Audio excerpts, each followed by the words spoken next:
A decade ago, one of our library's volunteers investigated an apparent poltergeist case at a friend's house situated near Robb Hill Road in Morgan County, Indiana. We will call the friend Imogene because that's nothing like her actual name. Imogene's family had moved into the house in 2003. Apparently, a teenage girl committed suicide in the home 5 years beforehand, but no one in Imogene's family knew this before investigating. Imogene began experiencing paranormal phenomena a few months after moving into the house. These events occurred at first exclusively in Imogene's bedroom, which was, she subsequently discovered, the same bedroom in which the suicide occurred. Objects sitting on tables, a desk, the bed, and shelves were rearranged randomly around other places in the room and elsewhere in the home. Imogene alleged that neither she nor her family members had moved these items. She also began hearing thumping, apparently coming from inside the walls of her room.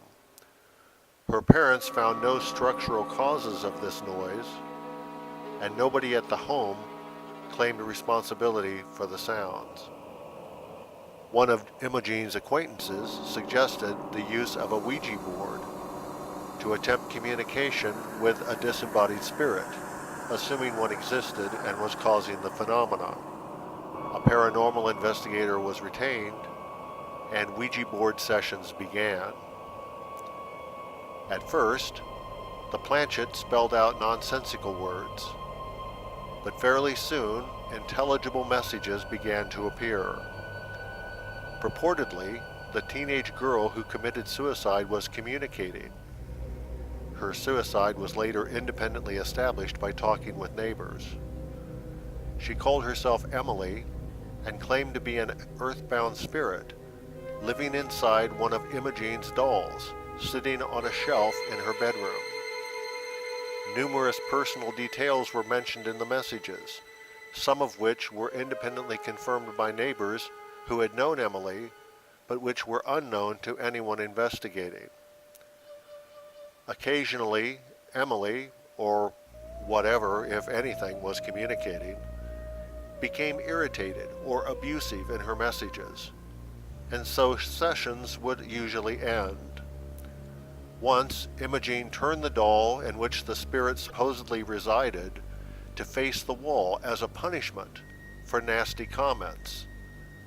The planchette then became highly animated, according to the primary investigator, stating that the doll should be turned back to face forward.